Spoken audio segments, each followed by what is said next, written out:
We got like a couple voices in here that you might not have heard before. Yeah, well, one actually you might have heard before, but the other you wouldn't have, because we just spoke today. Yeah, what's your name, brother? Junior. Yeah. But JFS, just JFS. JFS. Yeah. Alright, cool. Boom. So White Yardie's here. Yeah, White Yardie was always supposed to come and check me today, and there was a reason for that actually. But we're gonna go through that in a piece. But we did an episode. The last episode, me and Dan was talking about like the A-levels thing, whatever, boom. And a bunch of people hit me up because we were saying, oh yeah, I want a teacher on. And then I kind of changed my mind. I'm going to be honest with you. I kind of wanted a pupil on. Yeah. So I'm going to say this now as well. So like, actually someone that is like 16, 17-ish, that type of age, super talkative, got things to say, maybe just come out of school, college, whatever it is. Yeah. Shout me because I want to have a conversation with you. But you, with JFS, yeah, hit me because you're a teacher, innit, yeah? Which made me think, right, yeah, because we had a teacher on here last time. And because I called for a teacher, I needed someone that was going to come in and have a conversation with me a little bit to make me understand what the fuck's going on right now with whatever. And more so because you told me that you're a science teacher, right? Yeah. Bro, I'm going to tell you right now, this is one of the reasons why I brought you in here, yeah? My science class was an absolute shit show, bro. And all now, as a big man, I want to reach out to that science teacher to apologize. Yeah, because it was bad. I'm not going to lie to you, bro. It was bad. It was a free class. Basically. So in some way, shape or form, by having a science teacher on, it will make me feel a little bit better by doing that. But I'll discuss that in the piece. But what school do you teach? So I work in a school in Hendon, Northwest London. I'm like lead my department, and as part of my job, I'm also head of biology. So I'm in charge of all biology A-level, biology as a GCSE. If you do, like you can do triple science and do 3 GCSEs. Yeah. So all the biology falls on me, and all of Key Stage 3 GCSE. So if GCSE is bad, I'm having some awkward conversations with the head teacher. Oh, it's one of them ones. It's one of them ones. Ah, okay. If you got any questions, by the way, you can ask. I know you got youths, innit? Yeah. How many you got? 2. How old are they? 13 and... What? 13? Yeah. You don't even look like you could even nearly have a 13-year-old. What? Man, a big man in a brother. A big man, brother. Serious? Yeah, 13 and 3. Mad. Big hole, like high school and that. Yeah, man, you're going into year 9 now. Year 9? Yep. So now the presents are starting to get expensive now. Well, yes and no. Yes, and in an extent, in a certain way, it's like it's 1 present or 2 present. Them not really want like a whole heap of things. So now it's like, yo, you just want that. Oh yeah. Like, but when you work out the price, I'm like, I get that. Yeah, I'm not gonna challenge you anymore on that. Is enough. Fair. So, and you teach in Northwest London, right? In Northwest London, yeah. Alright, cool. So, before I even get into that, what is it like in the schools right now, bro? Because I always think to myself, like, it must, with all of the shit that they got on the phone, all of the things that they got access to, all the young bucks got access to, and I'm always trying to get this out of my little bro, but he's not really chatting to me like he's telling me what's going on. But what is it like from your perspective? What is it like in there? Okay, so in comparison from being a student to being a teacher now, it's like chalk and cheese. Like when you spoke about your science class, my science class was like that. Okay. Like, as a pupil. Yeah. But school now is different. Like it's cool to be smart now. For real. It's like the kids nowadays are like hybrids. Like the kids who are good at school are also good in school. When I was in school, you were either academic or a vocational learner. You were either good at sport or good at reading. Like very few kids were told or that they could be both. What you say? When I go to school, you have no choice but be good. Where did you? Jamaica. Okay, yeah, we're gonna talk about that in a piece. Actually, which one of them mics are on? Oh. Could you swap seats quickly as well? Yeah, like we never had nothing. Yeah, you have to be good. You know what I mean? Yeah. The behavior now is not as bad as it used to be when I was a pupil, and I'll be the first to say I was not a good student in terms of like behavior, but the thing that was good for me was I was academically able and I could turn it on when I needed to. So that gave me an advantage. So when I got to a point where I realized that academia is important and I want to do go to uni or do something with my life, I already had the grades to go. So I didn't have to start again because I'd like messed around in school so much that my grades were bad that I'd have to maybe start college when I was 20. I didn't need to do that. As soon as I was ready, I already had the grades so I could go straight to uni and do a biology course. Right? So with the kids now, I would say it's harder. I think it's harder to fail now because the schools are doing everything within their power to make sure that the kids pass. And kids are probably getting grades, in some cases, like, not that they don't deserve, but if they went to school, when we went to school, they wouldn't be getting anywhere close to the grades they're getting now. Do you feel like it's because the students are seeing teachers that they can relate to or see as Great people? question. Like, for instance, my if my son is going to school right now and you're one of the teachers there, I know you and him will have a good relationship just because he will look on you as somebody more. This guy must know what I want. He's one of us. Yeah, definitely. Instead of seeing all because my teachers now, when I think about it, it felt like my teachers are mad old. But then, maybe do they look at you as mad old though? Well, because they were. Like, teaching before was an old person's profession, but it isn't now, especially in London. Yeah, Mr. Smith and them man there was old blood. Yeah, my like teachers serious, are old. bro. He was old blood. Like this guy was nearly dead, bro. Like that was another free class. The man that teach the queen. Yeah, exactly. Yeah, like, they all took your older brother. Yeah, the bro. teacher whole family. Mr. Smith, his wife worked at the school as well, but I never had her. But he was on his deathbed. There was Mrs. Cottis, I think her name was, but she was old but strict, so she had man. And there was Mr. Collins who was strict, but he was old, bro. Yeah. Everyone was old. Miss Cosa Nostra, she was like young, but she was alright. She was attractive still. Do you get what I'm saying? So there was like one, that was my form teacher. And it was bare cleavage she was going on with in school. I'll never forget that. What? Miss Cosa Nostra? Jesus Cosa Christ. Nostra? Yeah. Where was she from? I don't know. She must have been Italian or She something. Right? teach Spanish, Italian, French. Just as an English teacher, funny enough. But I never had her as English. She was like my form teacher, so used to go in. I had Miss Linton. Miss Linton, was she strict? No, she's cool still. Older woman. She reminded me of not Hillary Banks. Wait, no, not what the wife did name again? Which one? Fresh Prince wife. Viv. Viv, yeah. The first is it the first? The dark skin one. Yeah, the first one. Yeah, like her. Yeah. Put her on the screen. Yeah, the first one, not the second one. Yeah, not the second one. Like her, not the fraud. proper in shape and everything. Yeah. Yeah, she actually, let's talk about that. She used to wear some short skirts. Oh yeah, see, that was Miss Cosa Nostra as well. But what? She did that on purpose. She did, yes, trust me. 100%. Come to school like that. That's the only class I sat at the front. Okay, yeah, I hear that. The rest I was at the back. Did you on a big and serious? Did you have a buff teacher? I was like, honestly, I was probably in love with my form tutor. What is it about the form tutor? I don't know. I think it's because the relationship you have with your form tutor is like, it's more casual than normal teachers. Like they speak to you about everyday things. What's your issue? If you got any problem, run to your form tutor. They're almost like a friend as a teacher, so it's much more easy to speak to them, relax with them, and yet not like in a love and in that way, but she was like a mum. Yeah, you can get it like that. I don't know if I'm allowed to say this, but so if I'm not allowed to say it, then I'm not allowed to say it. But I'm going to say it, then not allowed to say it. Yeah. Do you mean cut out or say it? Well, I don't know. We're going to figure this out by the reaction. Yeah. So boom, I think that my form tutor kicked off the fetish that I had for big tits at a point. Because there was something, I don't know, it was the bra, there was something, and it just kept me there. And then for a period in time in my life, like now, I don't have a type like that. Yeah. But when you would have asked me at a young age, like, what is your type? That was usually the first thing that I was going to, because my first proper exposure to that was Miss Cosa Nostra. But that's probably what it is a thing of, as young boys, teachers are the women that we see the most, apart from your mother and your family members. Yeah, man. When you go to school, it's that you're seeing this teacher 24/7. Like when you're there 5 days a week. Yeah. From good morning to goodbye. Yeah. So you're seeing this woman. Yeah.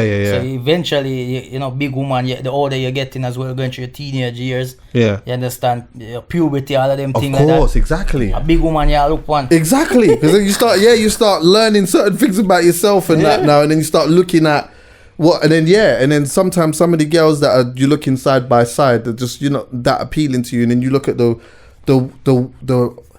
I guess like the person who in some way not mothers you, but is there for you. Yeah. Do you know what I mean? Like, she's there for me. Yeah. And she was the woman was a nice woman still. You know what I mean? Had the class in check. She had the nice balance between being strict and not. Do you know what I mean? Like, sometimes she might shout at you, but then laugh. Yeah. Do you get what I'm saying? Like, it was super nice like that. Do you get what I'm saying? I went to a boys' school, so a pretty teacher that was amplified of because course. she's like the only woman in the building. Yeah. So like everyone was in love with the French teacher. Like everyone. A 4 out of 10 at an all boys school is like a 9 out of 10. 100%. Is it? What, did you go to one? Did you go to a all boys? School? Oh, serious? 100%. Yeah. The teacher who everyone loved, the French teacher in the school. If I saw her in the street, I probably wouldn't have looked twice. Yeah. She walked through the playground. It was Has anyone ever thought about, like, as being in an all boys school and that? Have you ever sat and thought about what it must have been like for her as a woman being in that dynamic? Now. Yeah, I think I have thought about it because, like, as a teacher, I don't think I would work in an all girls school. Yeah, that's flames. Yeah, I don't think I would work in an all girls school. But I think the reasons are probably different for why I wouldn't work in a girls' school to why a woman might not work, or why I choose to work in a boys' school. What are they? I just think that with my experience, I found it easier to deal with boys who are from a similar background than me. Word. And I've had problems with similar girls from similar backgrounds. And a lot of girls actually respond better to men. Teachers, as a teacher, being completely honest, being a man is definitely an advantage, and teachers that are good at female teachers who are good at behavior management actually have to go out of their way to make sure they get that right. And a lot of the teachers who you think of who were really good female teachers were like very strict or very good disciplinarians, and no one messed around in their class, and they actually have to have that persona, even though that might not be their natural persona, just so people are not messing around in the class. But as a man, you don't really deal with that sometimes. Like, boys will come in and see me, like, I'm really like, this guy could be like my brother or my cousin. That goes to what you were saying, exactly. isn't it? Yeah, the relatability. So there's a certain, like, I've met kids for the first time, and it's been like, oh, what's going on, sir? You cool? Yeah. Like, the first time I've ever met them, because that's just the vibe I get from them. So it's easier for me to tell them to stop talking. Yeah. I remember my little brother coming to me one day and he said to me, oh yeah, I think you know one of my teachers.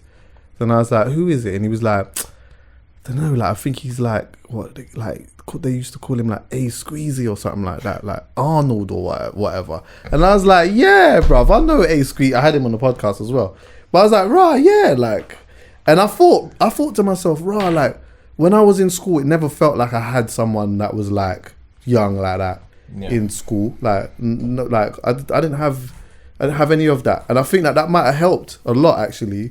Just having someone in school that I felt like I could relate to. Yeah, you know what I mean. It's just about like even what him said is the first conversations and things like that. Yeah, I remember all the teachers just in today we have just, oi, stop it, nice, oi, you stop this, stop that there. Where it's like the approach that he would have would be more like, yo, come on, guys. Yeah, come on, exactly. Yeah, you know what I mean? And then he conversates with them more than trying to tell them what to do. Yeah, I think that's the problem with a lot of young people is when you're trying to tell them what to do instead of trying to conversate with them and show them the what's right to do. Yeah, so you understand what I mean? So I feel like that's the big problem they would have. So that's what I'm saying. Younger teachers are probably would be better. Do you see before you touched high school? Yeah, did you have like a conversation with him about school? Like, what kind of conversations did you have with him about that, or did you just? Well, with my son, it was always you know what I mean, like cause I went to school in Jamaica, so it's totally different. You know what I mean? We'll get into that. Yeah. Stuff. So when he was going high school, it's like obviously I still. You know, you want to give them the independence and stuff like that. But I always said, look, talk to teachers. I always been one to like support. If just talk to teachers. Any issues you are going through, let us know at home. Let the teachers know. We find ways of how to help you. You know what I mean? Any problem you have, find a teacher that you feel confident with talking to and feel that you feel comfortable talking to them. Because sometimes it's about finding that as well, because it sometimes relates back to the road thing as well, where some kids look on it like, oh, you're talking to your teacher, you're a snitch, and Oh yeah. it's mad. Like they would think like that. You understand what I mean? So my son always said, talk to an adult, no matter what. And this is big school now. So this is not like primary. You were the biggest one when you was left primary. Remember, Yeah, you of was in course. year 6. Yeah. You're gonna be the smallest one now. Yeah. But don't make that worry you. Don't feel no Don't way. let that Like, you understand what I intimidate mean? you. Yeah, Like, and to be honest, part of me I say, yo, if anybody trouble, just I'm coming to the school. yeah, like, you know what I mean? Just make me know, cause we're 5 minutes down the road, you know. So You always had that. You always had that you in school who's But like with his my dad was quick to come to the school boy, kick Yeah. off a man's lips. yeah, I mean, man. Yo, remember, you know, like some kids, you know, is not even their problem. It's not their fault so how they behave, you know. It's from home. 100%. Parents. Yeah, 100%. Them not care about them kids. Them Yeah, just it's true. can't wait to see them go through the door. Go on to school. Go on, man. Come out of the house. Them not care about them. Come in when you feel like. It's like their free time. It's like Yeah. when they go to school, it's like, yeah, oh fuck. You have to show, as a father, like I would say, like you have to, as a parent, you have to show interest in your school, in your children, and in what they're doing at school. So everything. Who's your teacher? Okay, what lessons do you have? Okay, which teacher get what you're not teacher the problem? Let's go down and meet the teacher and find out what the problem is and see if we can find out. So it's if you don't confront it, it's just gonna carry on and on and on and on. So it's best to go in and meet the teacher. Oh, my son said this, and then it could be a big misunderstanding. Yeah, for At real. the end of the day, my son, but if he's wrong, he's wrong. Yeah. If he's in the right and the teacher in the wrong, well, come on, you're a big person. He's a child. Yeah, from it, go on. I was gonna say enough times actually. I think back to times where I've seen like the parents quick to come to the school and give the teacher some hell, boy. Because you know you got that parent who it can't be my child. My child could never do anything wrong. You know what I mean? From a teacher's point of view, that's probably because I'm a dad as well. I've got a son who's 5. Okay. It's probably the worst thing a parent can do is do that. Serious. Is to go in and shout and argue with a teacher in front of the kid, because you've lost that kid forever now. That kid's not going to respect you. Yeah, that's true. And as the teacher as well, you're very reluctant to have any confrontation with that student. And if that student's in your class running riot, you don't want their dad to come back in again. Yeah. Is it because that when I look at the psychology in it, when you're a pupil, you go to the school, teacher shouts at you, whatever. It's like, oh, like the big teacher telling me something, whatnot.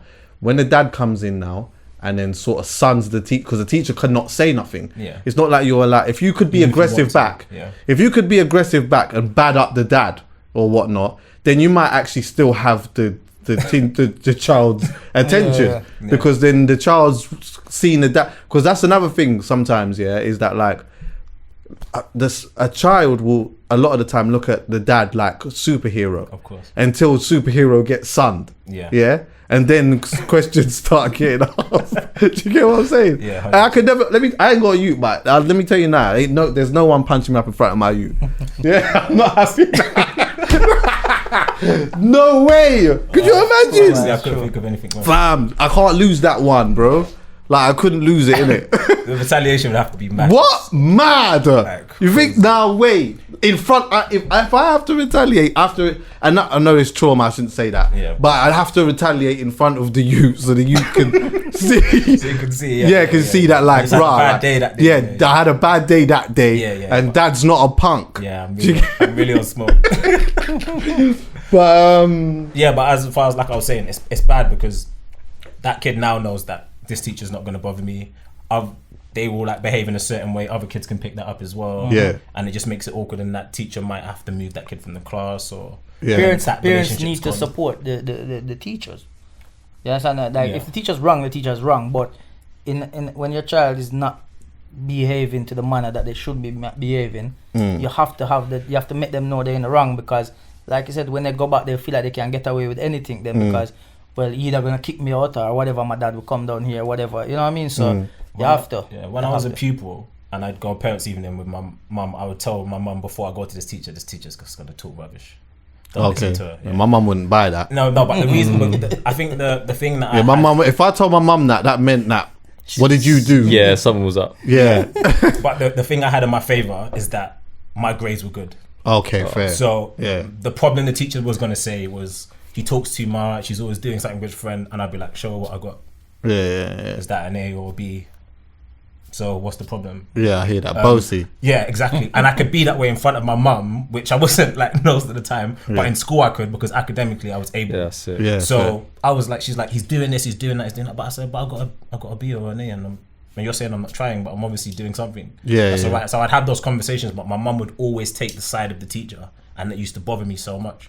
But I realized why she done it is because if she went against the teacher with me, then that relationship with the then teacher's you're completely gone. over. Yeah. Especially if my grades are still okay in that classroom, in that class. So as a teacher on parents' evening, you kind of want the parent support. Fair. Because if Do the you parent comes feel, in front of the kid, it's really negative. Do you feel like in them situations, do you feel like the parent, anything the parent needs to say to the child, should they wait till they leave in front of the teacher as well? So the conversation my mum would have with me would be very, in front of the teacher, would be very different than the conversation she had with me in the car. Yeah. Okay. So I would say, my mum, I'd be like, no, she's chatting, whatever. And my mum would be like on the teacher's side in front of her. And when I get in the car, she'd be like, yeah, I can see that there's an issue and your grades are good. But if you ruin that relationship, she's not going to teach you properly, or there might be an issue, or blah, blah, blah. And she doesn't want that for me. So let's pretend that we're on the teacher's side. Word. And keep it moving from there. But it really bothered me when my mum done it, but it was definitely the right thing, and I would encourage any parent to do the same. Fair. I went down to my son's school before the COVID situation. What, on a bad up thing? Not really, just on a more my son wasn't in the wrong. Yeah. So I had to go there and talk with the teacher, and kind of, I was very I dealt with it the right way. I didn't go there aggressive, but I just made him know that he wasn't in the wrong, because what happened is he was talking. He was, but he wasn't talking like disrupting the class. He was actually telling somebody stop talking, Oh, okay. and he got in trouble for telling somebody stop talking. And I'm like, when he told me, I'm like, you're sure you weren't? And my son he would tell me, he said, Dad, like, I didn't, like, honestly, they were talking, and like, the teacher kept turning around, and he said he was doing something. He's like, shush, man, talk, man. And as soon as he said it, teacher turned around, said to him, you're in trouble. Yeah. Like, that's detention. it. And he went out, he stayed after school, because they do this thing after school, correction after school thing. They call it correction now. Yeah, well, that's in this school. Not in my school. No. Is it this detention? Yes, Okay. correction after school. Different It can be schools have 15, 20 minutes or Yeah. half an hour. Yeah. And Oh, what? Do you not get the hour one anymore? For you normally get the longer detentions for being late. So if you're like late 3 times in a week, we do an hour and a half on a Friday. What? Whoa. On a Friday? And, Whoa. and school finishes early on a Friday. Oh, so it's Oh. extra So it's dead. evil. So it's extra dead, because they could be home at like 2:30, but Okay. they're leaving when the teachers are leaving on a Friday. Mad. So they will leave in school at like 4 and that. Yeah. Mad. And in the winter, 4 is dark. On a Friday? Yeah, exactly. In the winter it's dark. You leave it Friday, you know. pissed. Yeah, on a Friday. But yeah, God, sorry anyway. No, so we just go down there. I said, teacher, I explained, my son said this. I feel like the teacher was, I didn't speak to the direct teacher, I spoke to the head of that year, Head of and, year, yeah. and they sorted the whole time. But I'm like, he already did the 15 minutes, like, you know what I mean? Like, how does he get compensated for that? Yeah, like, yeah. you know what I mean? No, I Can he think come it's- 15 minutes late one Yeah. day? I think Yeah. it's important that the teachers know that the parents are involved in the kids' Yeah. education. Yeah, and care. definitely. And I think consciously as a teacher, you take that into consideration, and it helps you as well, because if the kid is not doing what they're supposed to, you can call the mum and say, look, his grades are a bit down. I don't Yeah. know what's going on. Can you have a word with him? What is the percentage of like? I know it's just a rough estimate, yeah, but what is the percentage of being able to do that? Like, how much parents would you say, percentage-wise, have a genuine interest in their child's education? It completely depends on the demographic of the school, I think, in my experience. So in the school I work in now, it's lots of Muslims, lots of Asians, lots of Africans, okay? And in those countries, my parents They're are... not paying me for this. So. yeah. In my... so I'm African, and we take education mad seriously. So if I got a kid, I know, like, his dad wants him to be a doctor or an engineer or, one of those jobs. So it's easy because I know I've got that, right? And a lot of the parents, sometimes I realistically think their kids are all going to be doctors. And I'm like, he's in my set 8 class, he's probably not going to be a doctor, but like, I know I've got the support from the kids, and then you can work in schools where it's quite working class, and you've got a lot of parents who've been successful without school. So you've got dads who own companies now, and it's like, I left school when I was 15. I run this company and that company. I've got this many vans. I make this much money a year. My son doesn't necessarily need school. But when we were in school, if you weren't academic, you do like an apprenticeship, right? Yeah. You do an apprenticeship. That was like if you weren't so good. But now you need 5 GCSEs to do an apprenticeship. Oh, for real? Yeah. So you can't just be like, okay, he doesn't know, he's not good at English or maths, so just go do an apprenticeship. You need 5 GCSEs to do an apprenticeship now. That's how competitive it is. So a parent saying that because of the generation gap. Well, I didn't know that. Because of the generation gap, dads are saying, yeah, look what we've got. We live here. We got this. I left school at 15, whatever. And kids are thinking they can do the same, but they can't. Okay. Because it's different now. Okay, like so that's a huge issue. And so that, again, going back to what you were saying about the parents you can contact, it depends on the demographic. It depends on the parents' attitude to school as well, because a lot of kids, you can, when they speak, it's like, you just got that from your dad, or you just got that from your mum. You're just like copying what they've said, and sometimes that can be an issue. I think a lot of parents try to be. In my school, a lot of people speak English as a second language, so their parents can't speak English, a lot of them, which is very difficult, because they don't understand the English education system. They don't necessarily understand what it is their kids are doing in school. And I'm doing parents evening with a kid whose mum doesn't speak English, and he might be quite problematic in my class. And I'm trying to explain it to him, and he's translating for his mum. Probably saying something completely different from what I'm saying. Exactly. So you're saying, he's, you know what, he's disruptive. He doesn't, he's like, he talks too much. Exactly. He's not getting his work done, and he's translating this back like, I'm a star pupil. He loves me. I'm quiet. He said I need 2 weeks off school. Exactly. Oh, so, mate, I would have had a field day with that. No homework. What? Plenty PlayStation. Yeah, exactly. One day. I think that's probably the biggest that factor on whether or not the parents are involved, based on how much they know about school. If the parents are educated and have got a degree and whatever, they're normally a lot more on it, in like stereotypically, but not all the time. So like I said, it depends on the demographic of pupils in the school, and sometimes like individual situations. What is the boy-girl interaction like in school now? Because I imagine that being super advanced compared to what it was like when I was in school. Because let me tell you something, when I was in school, honestly, like lip-sync was a main event. What? Let me tell you something. I remember year 7, year 8 and that. Timothy is lip-sync Sarah at the school gates at 3:30. That was a ting. What? We're going down there, watch that. Like a movie. I'm telling you. And if I was part of that, my heart was racing. Really? What? My heart was racing, bro. Now, I know obviously it was a bit like Dan's stories would probably be a lot different to how mine was in school, but I know that now it's like a lot more super advanced in terms of like how they'd think. So how do you as a teacher combat that? Because it wouldn't you must see stuff. Like if there's any PDA of any sort, a teacher would like call it out to the kid and be like, you can't do that. So what if they're just holding hands in the playground? In most cases you'll be like, don't do that. Even if serious stuff, but that was calm in school now. No, in most cases most teachers would simply say something now. Serious? Yeah. Was that alright in your, like, see when you went to school, was holding hands in that calm? Was it, you went to a boys' school? Jamaica, we'll talk about that later. but yeah, so that all like lip to the bud. Like if I saw 2 kids, like I think I would be like, there's a time and place. And the thing is about now is that the kids are quite savvy. They know like school is school, but outside school they might be doing serious. It's not. It's really not that bad. Maybe not. Maybe in other schools, but that's good though. That's good to hear. I can't lie. It's good to hear. I went to a boys' school and I thought that was a great thing for me. I like to go into a boys' school just because boys acted themselves, because there was only boys around. Like I went to a boys' school and sometimes we'd have like girls. We were like sandwiched between 2 girls' schools, right? Yeah, always. And then girls would come outside the school and guys would be acting wild. What? Listen, let me tell you something. We used to go outside Gumley when we was young. That's the brown uniform and that. We used to hang out, and the thing is, Gumley was far from my school, but someone told us about Gumley. That was like a, that was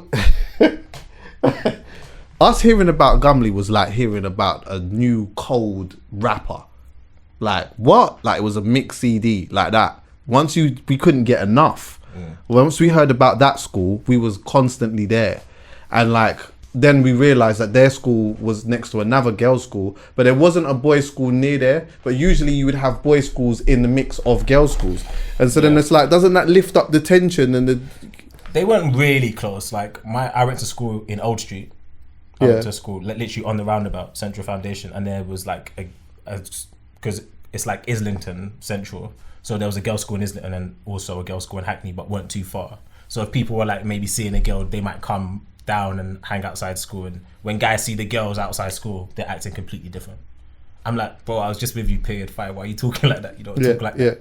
Like you're acting because there's girls about, you know. But you know what? That's an age old thing. Like, man do that in big, like in their 30s, in their 20s, and that. As soon as a girl comes around, and all of a sudden the man wants to remind you that you are in peas and all that. That's a common one, isn't it? Yeah. You with your girl now, and a man wants to come and start talking about the 2 bills that he gave you that time. Yeah, all of that. You don't even know him, mate. Yeah, he's got change for 1,000. I can't stand man like that. Or a man want to just start cracking joke on you in front. Do you know what? I hate that. When you're with your girl now and a man want to start cracking joke on you, like because there's a girl around. Fuck off with that, man.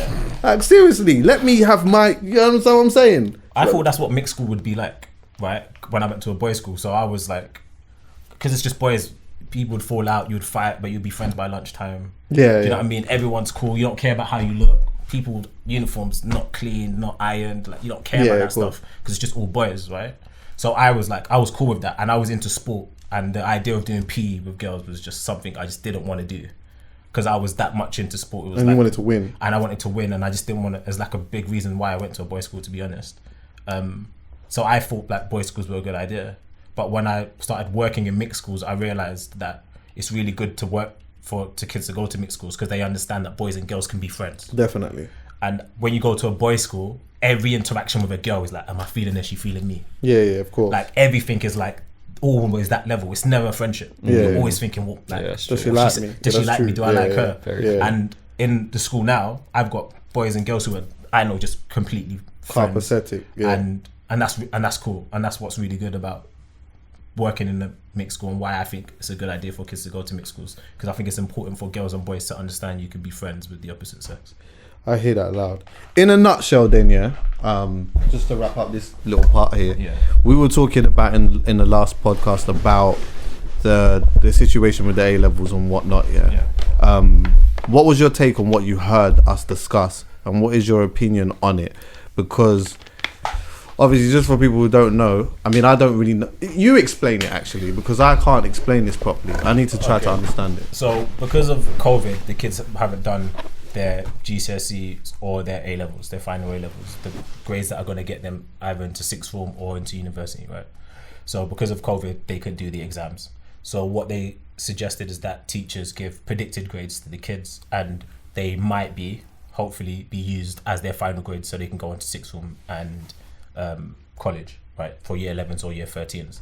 Now, what the government were probably concerned about is teachers inflating those grades, right? Because if you're in a school and last year your grades were not very good across the school, next year you're hoping to do better. So if you've got a cohort that you think are going to do better and they're not doing the exam, you're going to err on the side of caution and give them those extra grades. Like when you do mock exams, for a lot of people, they can't get into the mindset of an actual exam because they know it's a mock.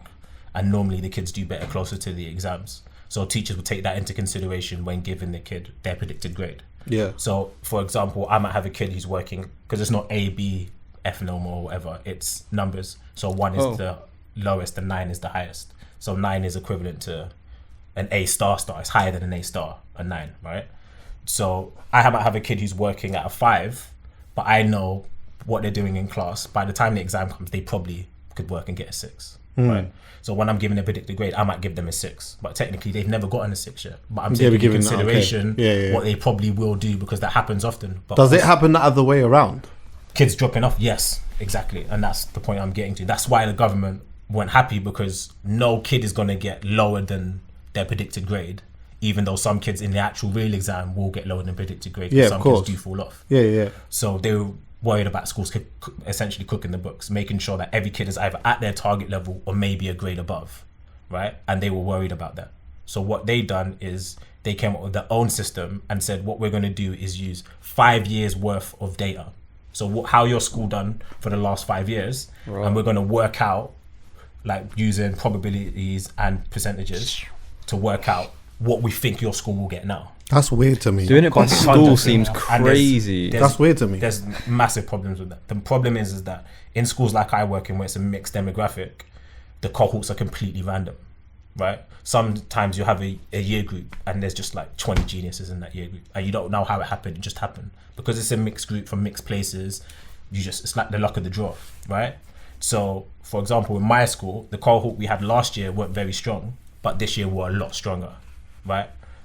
So if you're giving them a grade based on what last year done and the 4 years before that, this cohort's grades are going to drop based on the averages, even though this cohort is much smarter than the last 5 years. Does that make sense? Because you're using averages. And why that's an advantage for kids who go to really good schools, private schools, is that their 5 years data are fantastic. Yeah, of course. Because all the kids get good grades all the time. Yeah. So if you take those good grades into consideration, all the kids who are in the school now are going to get good grades. So what happened was every teacher had to give a predicted grade, and 39% of all of those grades were changed across the country. 36%, sorry, right?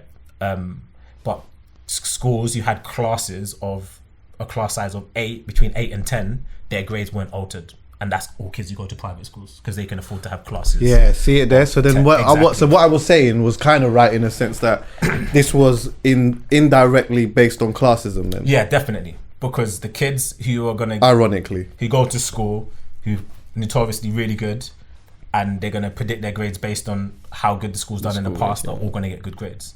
Kids who are in classes of like 10 to 8, their grades don't get altered. They go to private schools and their predicted grades are going to be really high, so they're not really affected. And then that's how you create separation. Exactly. And the kids in my school, so like I said, 36% nationally have been altered. In my school, in my science department for year 13, 94% of the kids' grades were changed, and they were changed down. That's crazy. 94%. Yeah, Jesus 94% Christ. of kids, and it was down. Right, that's because they've taken into consideration the history, the last 5 years of the school. So historically, that's what we've got. So we're working out what we think you would get this year.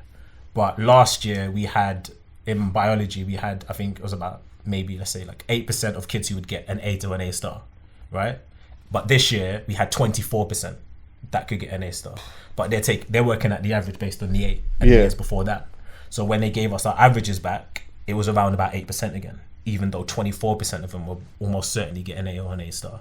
And now those kids who were predicted A's have been given C's. That's fucked. Yeah, that's really fucked. Awesome. Yeah, and they've been given university offers and conditions based on getting those That's A's. crazy. Yeah. That a war. Yeah, exactly. Yeah. So Wouldn't it just be easier for them, like, allow the kids to, like, these are year 13. So going into university, Yeah, they're that's good. the one that's A year levels. 13. yeah, And then tomorrow because it's the GCSE, A levels. A It's not Oh. GCSEs. No, I'm saying which year are these in? So that's 17, 18 going into university. That's the So A levels. That's already which happened. grade is this? So I this is don't know the American grade system. well, the American grade system. So no, Oh, you have year 7. Year 8, year 9. I know what you mean. yeah, So- 12 and 13. So it's you get That's 12 your and last 13. two So they years. call it Year sixth form. 13? They call it sixth Oh, form. sixth form. Sixth form. Yeah, yeah, yeah. Let's say year 13. Yeah, sixth form. How long the kids them staying at school? Exactly. My God, like now I'm even know year 11 it done. Yeah, but okay. So basically, it's sixth form or college, innit? Yeah. So So wouldn't it be sixth easier? form technically is staying in school. Yeah, to do as opposed to going college. Yeah, You know, some people leave school, go college. Yeah. But sometimes you can stay in school and do the extra 2 years there or that's whatever. innit? So, But wouldn't it you be only choose easier two for subjects, them? Wouldn't it be easier for, like, based on what has happened in this world in 2020 with COVID and everything, like, just allow the kids them to do a 6-month thing or even a 3-month thing where them get them back into it, get them to do them, sit them at the end. So Because- go on? Is it no? Go on. You answer it. no, because what we were doing first is just giving them their predicted grades, right? and their predicted grades would be what they predicted, or maybe slightly higher if we thought they were working towards that. So that was what was supposed to happen. Some universities would have a problem with that, and some universities were going to do like an exam, like an entrance exam, to see if you pass that, then you'll definitely get a place in our university, because we don't trust this predicted grade that you might have gotten from your school, right? So that was the way around it. We were going to give them predicted grades that should be fine. And isn't that all right though? Isn't that all right? That should be all right, and that's what we thought was going. Yeah, because I'm thinking to myself, listen, yeah, like essentially, okay, I'm not a big conspiracy theorist like that, but like there's a part of me that's like, no matter what I say, it feels like this was supposed to happen, like they wanted this to happen this way, yeah. But pushing that aside, let's just say that the powers that be wanted to really genuinely do the right thing, then like, isn't it better to go by the predicted grade, even if it meant that you overcooked it a tad bit, to give them a chance in moving forward, if that makes sense, as opposed to like downgrading it? For the students, yes, but for the universities, no. Why? Because for universities, some kids are not going to get the grades, and that's how they don't get into the universities, because not everyone that applies to university can get in. Yeah, but then if you do the test, then isn't that down to the day as well though? Yeah. If you do like, say you get the predicted grade or whatever, and then you have to do a test to get into the university, I guess it just depends on the day in the test. Some people can like just for a test or go there and pass the test. Yeah. And still go to university and do nothing. Nothing, yeah, of course. Exactly. Yeah, I'm like, it's true. It's just one day, innit? I never study for any exam or test until the day before. And now we're like, I think what be a way is like, yo, I remember in my classroom, in my classroom we had like, just like this, so like at the front would be the board, right? And the teacher would be up there.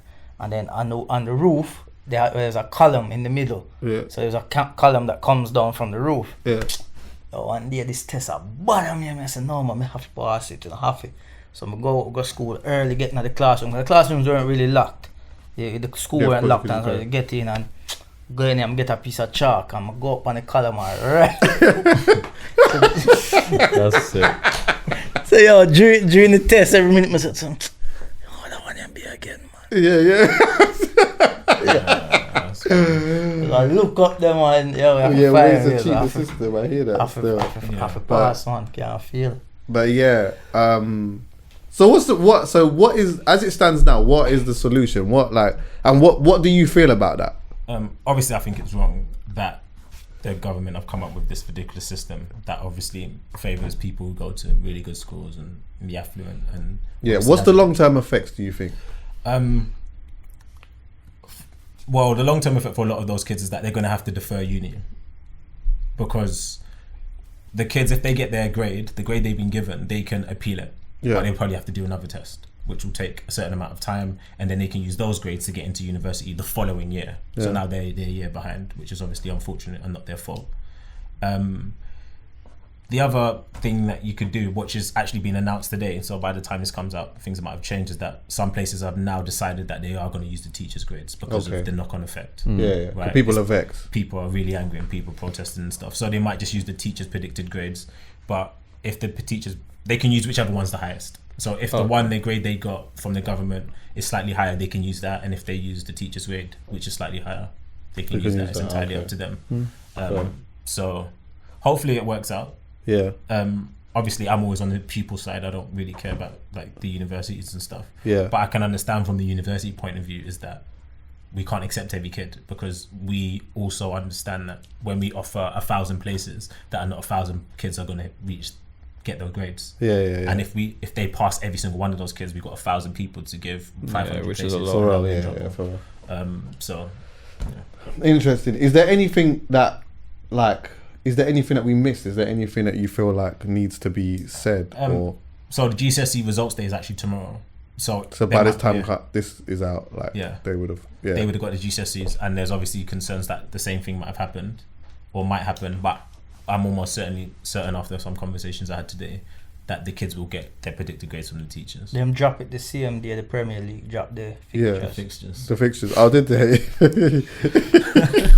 Let me tell you something. You know, there's bare dads not even paying attention to Of course, to exactly. the kids' results. Like, Do you know if mine was down to predicted grades, it would be interesting to find out like how my GCSEs would have been. In some senses, they might have actually been well, judging by the new system, they would have probably been awful. I can say that if I got my predicted grades, I wouldn't have been able to become a teacher. Definitely not. Yeah, see, and that I feel like that's a big problem, man.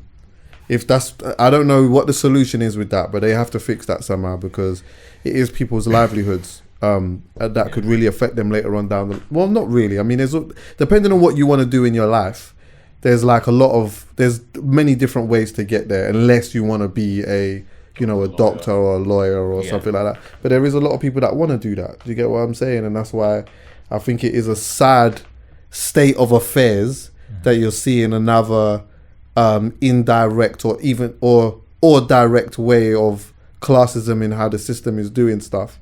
But yeah, like that needs to be fixed in some way, shape or form because it's mad. Even the predicted grades system isn't great because a lot of kids do better closer to the exam. There you go. The best of two evils, essentially. Yeah. Some kids would have a problem with their predicted grade.